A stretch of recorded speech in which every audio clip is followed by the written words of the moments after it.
Felicidade é ligar na MFM. Felicidade aqui, a alegria pra Luanda. Felicidade é ligar na MFM. Felicidade aqui, a alegria pra Luanda. MFM. Seja bem-vindo, Paulo Costa, a família MFM. Paulo Costa, seja bem-vindo, Paulo Costa, a família MFM. Por aqui tudo é cultura. As ruas, as luas, as disputas, algo sobre fatores que a vida deste povo diz respeito. Onde tudo pode trazer um sentido novo, porém, não se engane, neste encontro não existe espaço para fracassos.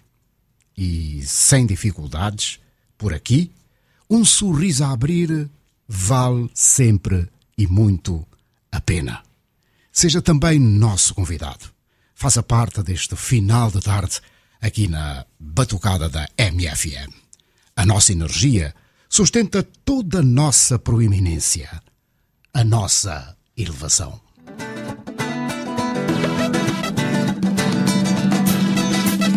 Horas e 5 minutos. Chegamos. Batucada. Você está na Batucada da M. Aqui você está. Aqui você fica. Hey, every time I think about African people's situation, I remember grandma saying all this misery has a reason in a rich continent. War develops into trying new experience, searching for a better life. But Africans had always contemplating how the people development. We know it's time for change, but change will never fall from sky.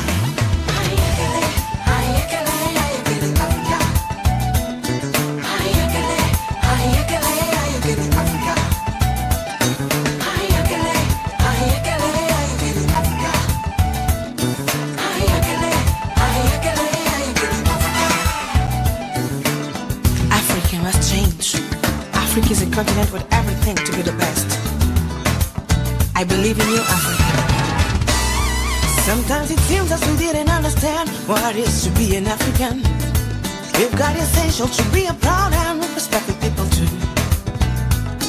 Cause we know we got intelligent people, good people we are. But you and I are slipping why time passes by. Maybe for you there's no future in Africa, but I say the future's here. God gave us everything to be the best, though it depends on you and I. And you African, ooh, I got a blue. Africa.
Ela chama-se Africanita, às 18h08, Ayakele.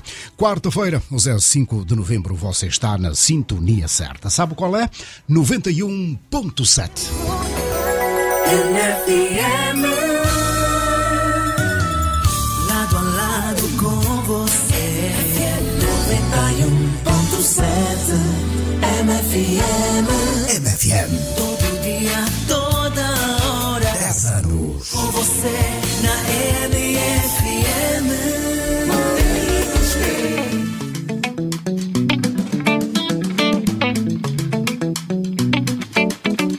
Ontem, na edição de terça-feira, 4 de novembro, fizemos referência às boas relações de amizade e ao compromisso com o meio. E aqui na Batucada, esses são momentos que relevamos e queremos partilhar consigo todos os dias, nesta levada boa, em cada final de tarde. Nós, certamente, na vida, temos algum talento que devemos descobrir. O que é que nós queremos ser? É muito importante ser persistente naquilo que é a nossa vocação. E é preciso muita persistência. E não tenhamos medo, não tenhamos receio de não experimentar aquilo para o qual nós pensamos que temos vocação. E também, por outro lado, saber aproveitar bem o tempo. O tempo dá sempre para fazer muitas coisas, desde que ele seja destinado a coisas úteis para a sociedade. Há tempo para rir, há tempo para brincar, há tempo para estudar e ao mesmo tempo buscar as referências dos bons exemplos e frequentar meios saudáveis. Procurar não considerar essencial esses vícios que hoje exigem, os jovens perdem-se na droga, na bebida e etc., quando eles podiam até explorar outros valores, muito embora, portanto, isso também, os jovens não podem crescer e evoluir sozinhos, né? Os adultos também têm que exercer fundamentalmente o seu papel no exercício de convívio com eles. Independentemente das dificuldades que cada um de nós tem, não devemos olhar com indiferença para aquilo que são os problemas sociais. Temos que, no meio social em que habitamos, ser também atores em ajudar a resolver aquilo que nos for possível, aquilo que estiver dentro do nosso alcance. Temos que ser persistentes, temos que ser pacientes, temos que estar mais interligados uns com os outros na união, porque muitas vezes o que acontece é que há muita coisa que poderia ser não tão agravada, se nós pudéssemos também sempre considerar-nos como, enquanto seres vivos, que temos algum sacrifício, algum esforço a dar, temos que ser referência de exemplo, porque se não formos, passamos a ser tal qual aquilo que já existe de mal na sociedade. Então temos que nos saber diferenciar. E estarmos mais unidos uns com os outros, sermos mais irmãos da mesma pátria. O que podemos fazer como contributo que seja sempre bem para toda a sociedade, para todas as comunidades, isto é muito importante. E acho que as nossas autoridades devem exatamente também, a nível das administrações, criar relações de proximidade com os cidadãos, que muitas vezes têm cargos importantes, têm empreendimentos importantes e que podem, dentro de uma relação de convívio harmoniosa e cada um cumprindo com as suas obrigações, podemos minimizar alguns problemas que persistentemente existem na nossa sociedade e que nós somos observadores. Raul Fernandes é o nosso convidado para conversa com conhecimento nesta quarta-feira, 5 de novembro. Histórias de vida, experiências e partilhas. Angolano, homem de cultura, instrumentista, toca harmónica e violão, está aqui para conversar e partilhar as melhores energias. Eu sou natural de Benguela, foi onde eu cresci, e desde a infância eu morei num bairro chamado Cambanda. E, portanto, lá, no meu bairro, havia um senhor que era pescador, chamado Manuel Esteves, que tocava quiçãs. Então eu comecei a ser primeiro apaixonado por um instrumento tradicional, que é o quiçãs. Tinhas que idade mais ou menos nessa altura? 4, 5 anos de idade, em que normalmente bastava que ele chegasse da pesca, eu ficava logo ao lado desse instrumento, que ele tocava utilizando um tambor, daqueles que levava chouriço no tempo colonial e não sei o que, ele fazia daquela caixa de ressonância. E então ficava ali a olhar para este instrumento. Eu acho que aquilo começou imediatamente a mexer com o meu espírito e levei sempre aquilo no meu pensamento ao longo da minha vida. Eu estudei na Missão Católica de Nossa Senhora da Nazaré e também os professores, na altura, vinham com uma formação do magistério. Portanto, havia o magistério Teófilo Duarte, que era no Ambo, onde se formaram muitos professores, e um dos quais, inclusivamente, chamado João Romeu, que mereceu uma vez uma crónica muito interessante que eu tenho até hoje, feita pelo nosso atual Ministro da Cultura. Tirei uma cópia no Jornal de Angola e guardei comigo até hoje. Portanto, era ele e mais outros professores, em que na nossa disciplina, durante a instrução primária, a música era obrigatória. Portanto, nós começamos a tomar o primeiro contacto com a música, porque havia canções que hoje não sei se as crianças cantam, se não cantam, mas podem cantar outras canções, não são as mesmas, mas eram já canções elucidativas, formativas, que nos davam também um certo treinamento de voz, porque os professores, nós tínhamos que cantar conforme eles dirigiam a música, portanto ela tinha que sair perfeita. Esta tua coleção de harmónicas, Raul, o que é que significa isto hoje para ti? E que se tivesses que escolher uma para fazer um solo de harmónica neste momento, para os nossos ouvintes, por qual delas é que tu começarias? Elas são todas diferenciadas. Começaria primeiro por uma harmónica, portanto, que normalmente é de tom maior. Tom maior, e podem-se fazer algumas ressonâncias de tom menor. Mas quer dizer, este conjunto de harmónicas tem muito a ver com a minha adolescência.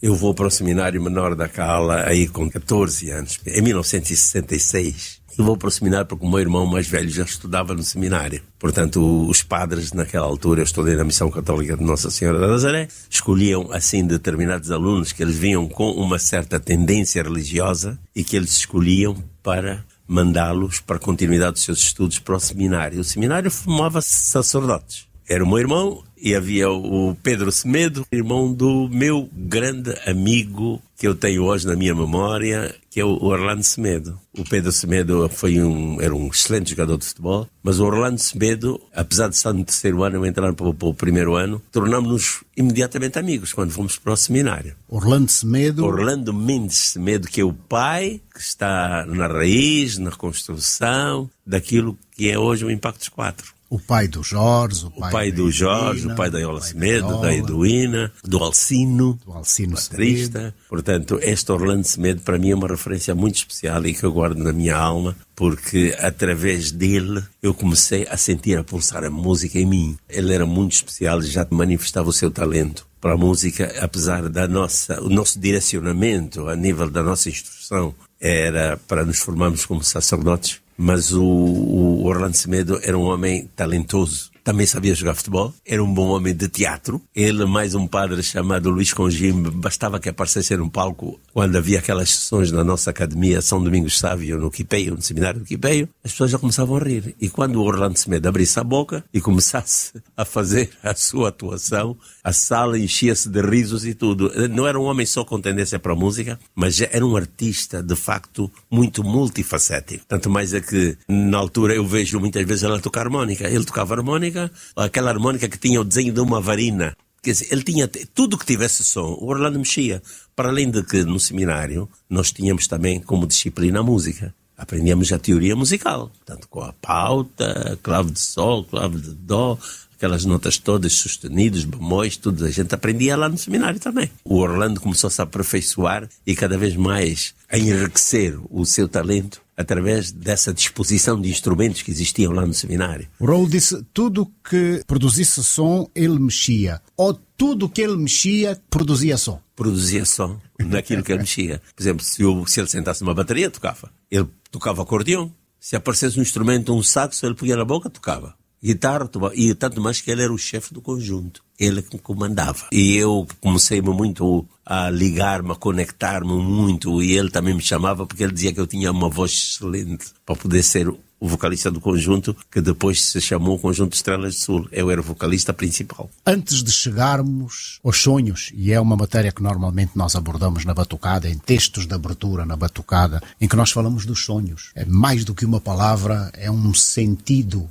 na nossa vida de ser humano que nunca devemos perder, devemos sonhar sempre. E eu sei que aí existiam sonhos e conversas que vocês iam tendo, mas havia também no Orlando Semedo muita irreverência, apesar de homem no seminário, como todos vocês. Primeiro, como é que ele te consegue convencer a fazer parte do vosso agrupamento dentro do seminário? Quer dizer, o Orlando Semedo, na sua mente, ele era um estudioso da música. e por outro lado estamos em pleno nos anos 60, em que eclodiam no mundo vários estilos de música, né? Os Beatles e, sei lá, muita música africana, Franco, Roberto Carlos, e depois também porque tínhamos um orfeão musical, havia música clássica, e portanto há uma educação aqui de base bastante profunda. Ele próprio sempre me dizia, em segredo, dizia assim: Raul, estás a ver aquele conjunto, este conjunto, o Jackson 5? Eu disse: estou a ver. Epá, eu um dia gostaria, quando eu tivesse meus filhos, porque eu não sei se vou chegar a padre,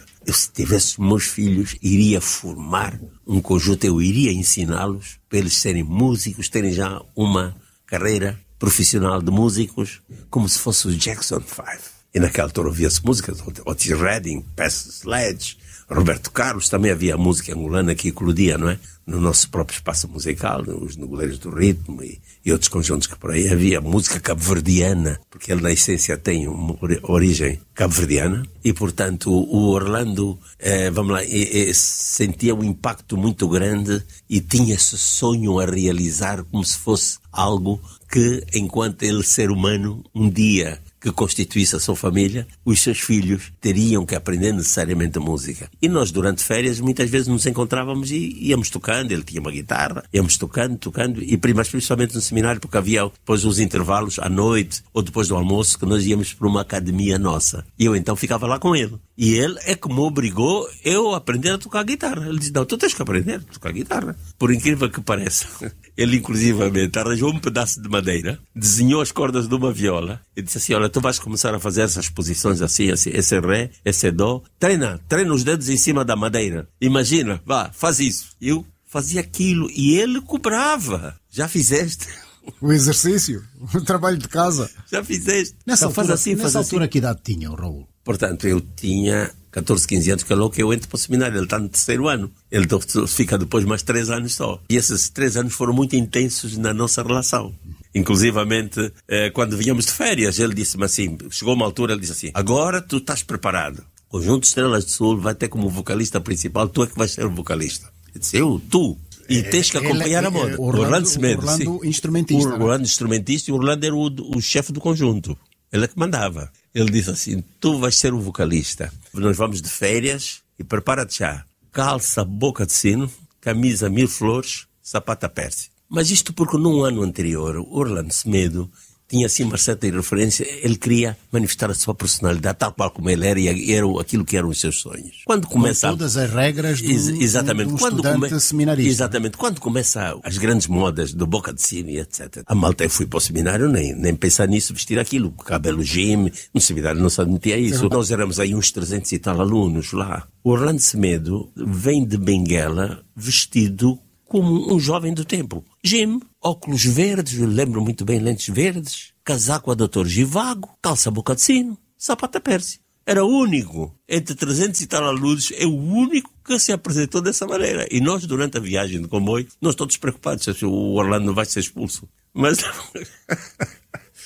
Mas depois, quando chegamos ao seminário, nós a descermos, os padres ficavam ali quase perfilados à nossa espera. O Orlando sai completamente diferente da generalidade. Vinham alunos do Ambo, do Bié, da Huila. Nós éramos muitos. Agora já viu que é um homem sozinho. Tinha uma personalidade muito forte, muito vincada. Como é que foi? O padre chamou-o à parte, conversou com ele. Eu acho que ele manifestou as suas convicções. Ele não foi castigado, nada. Ele disse que o mundo estava assim e que ele, como jovem, se sentia bem, desde que ele não transgredisse as regras de conduta que o homem deve ter na sua dignidade. Portanto, a forma como ele se apresentou não poderia de maneira nenhuma constituir preocupação para os seus educadores, porque ele iria manter a mesma linha de conduta e cumprir com os seus deveres. Nas férias seguintes, a maior parte dos seminários haviam todos a imitá-lo. Como é que os Estrelas do Sul se apresentavam vestidos? Os Estrelas do Sul, depois, nessa altura, tanto mais que há uma fotografia que ele está assim com um casaco a Dr. Givago, nós não estamos assim. Quando ele apresenta-se com aquilo, nós já estamos mais ou menos entrosados.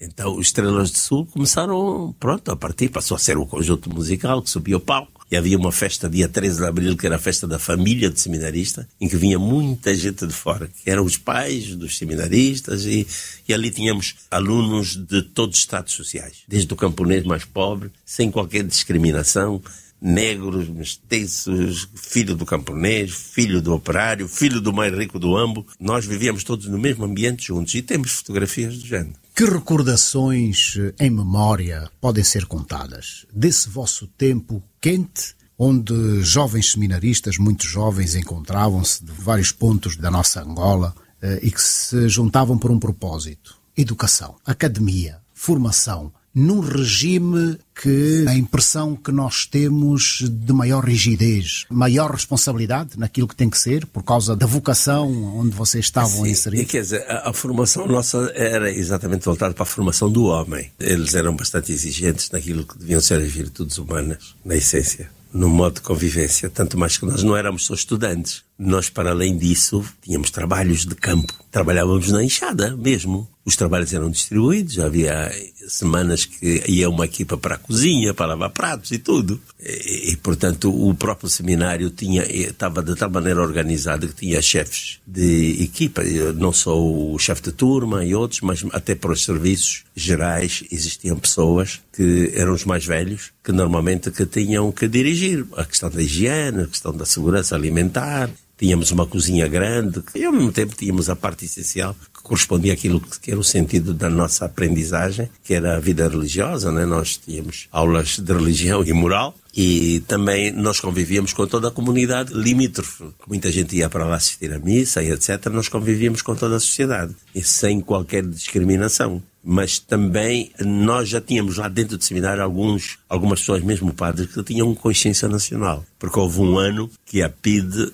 foi ao seminário do Quipeio e levou alguns seminaristas. E levou pelo menos uns 2 padres presos. Porque havia uma revista qualquer da África. Foi pela primeira vez nessa revista que eu vi Agostinho Neto. Havia certamente alguns infiltrados também, jovens que contavam algumas cenas do que se passava no mundo. E nessa altura a PIDE lá foi e levou alguns seminaristas que foram presos e depois foram soltos. E padres também. Porque havia uma revista África, qualquer coisa assim, África, que eu recordo muito bem. Foi onde vi pela primeira vez a figura do Agostinho Neto. Portanto, começou a nascer uma certa consciência nacional de que nós éramos um país dominado e que um dia certamente haveríamos de ser independentes. Isso já há muitas inteligências que lá andavam, assim como quem não quer diretamente desenvolver aí algum trabalho político, mas iam dando luz sobre estes problemas, mesmo nossos padres que eram africanos.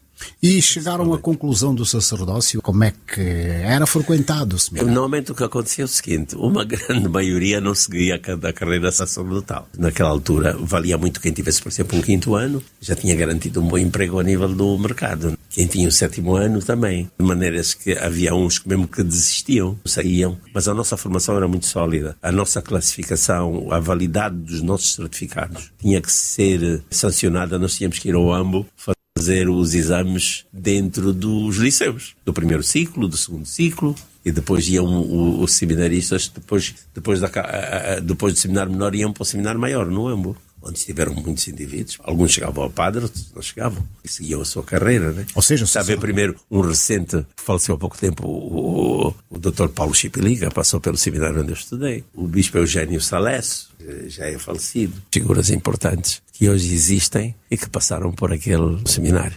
Raul Fernandes, um homem de cultura, mas também um cidadão desta nossa terra, desta nossa Angola. E é sempre importante quando nós conseguimos partilhar esse conhecimento, essa experiência de vida que devia ser de todos, ou que é de todos. Eu falo exatamente no momento que nós vivemos. São momentos difíceis. Certamente, sim. Nós, para Batucada, neste nosso horário, apelamos às boas energias, à concórdia, ao momento de descompressão, que é também uma das nossas mensagens diárias de segunda a sexta-feira. Vamos lá, vamos descomprimir nestas 2 horas de rádio, nestes 120 minutos de puro prazer, onde tocamos os lados B. Vamos buscar músicas do jazz, do nosso folclore, clássicos da música de Angola, interpretado por jovens, muito jovens. Temos a felicidade de poder partilhar com os nossos ouvintes momentos de música e vozes ainda que não são conhecidas sequer no nosso mercado. São jovens artistas que vivem pelo mundo, mas que têm um talento nato. Esse talento cultural angolano tem a arte no seu ser humano. E o Raul não é diferente. O Raul tem aqui, e neste nosso encontro, eu já disse logo a abrir esta nossa conversa, uma coleção de harmónicas, e eu gostava que o Raul nos fizesse um solo e nos mostrasse a sua arte, que isso é extremamente importante agora, e partilhar com os nossos ouvintes.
pequeno exercício. Um pequeno exercício. Quanto tempo normalmente tu seguras a harmónica com estes picos, com estes solos, durante o tempo em que te apresentas? A harmónica realmente cansa o quê? As cordas vocais? Testa a nossa capacidade pulmonar? Testa a nossa capacidade pulmonar. E, portanto, eu já fiz aqueles exames respiratórios. Inclusivamente, houve um período na minha vida, eu estava com rinite alérgica, esses problemas assim, eu dizia assim, vê lá se calhar a harmónica está-me a fazer mal. Então perguntei a vários médicos, eles disseram, não, antes pelo contrário. Você tem que continuar a tocar isto porque isto é que vai sempre dilatando os seus pulmões. E por acaso não sei se é efeito disso, mas ultimamente sinto-me muito melhor. Que eu tocava ainda assim, mas com um certo receio. Raul Fernandes, homem de cultura, um cidadão exemplar, é o nosso convidado para esta edição de quarta-feira, 5 de novembro, final de tarde, na Batucada da M. Fique para ouvir mais depois das 19, aqui na Batucada. O som é de Paulo Flores, jeito alegre de chorar antes da informação em notícia. Batucada!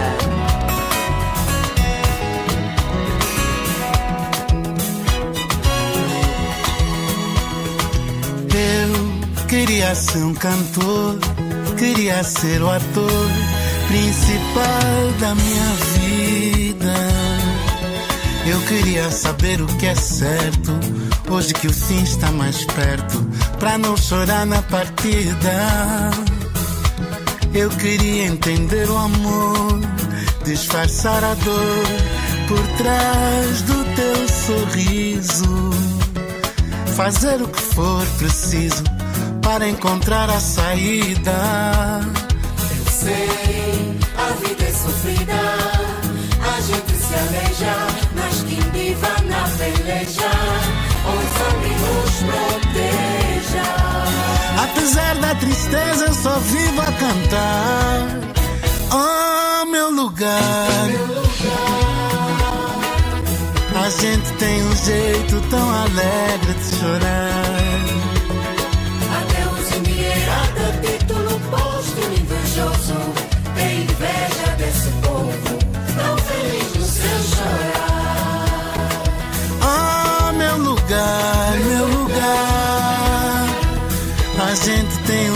jeito tão alegre de chorar, que até os endinheirados a título póstumo invejoso tem inveja desse povo tão feliz no seu chorar,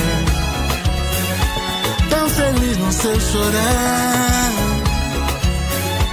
tão feliz no seu chorar. Mas é feliz no seu chorar, o meu povo. Tão feliz no seu chorar. Mas é feliz no teu chorar, o meu povo. Tão feliz no seu chorar. Eu queria ser um cantor, queria ser o ator principal da minha vida. Eu queria saber o que é certo, hoje que o fim está mais perto, pra não chorar na partida. Eu queria entender o amor, disfarçar a dor por trás do teu sorriso, fazer o que for preciso para encontrar a saída. Eu sei, a vida é sofrida, a gente se aleja, mas quem viva na peleja, os homens nos proteja. Apesar da tristeza, eu só vivo a cantar. Oh, meu lugar, meu lugar. A gente tem um jeito tão alegre de chorar. Mas não é para baixar, é para deixar o pau cantar. Esta ponta final é bem bonita e a nossa. 18h34, jeito alegre de chorar. É a voz do poeta do Semba. Dentro de minutos, a informação chega pronta e fresca aqui na Batucada da MFM.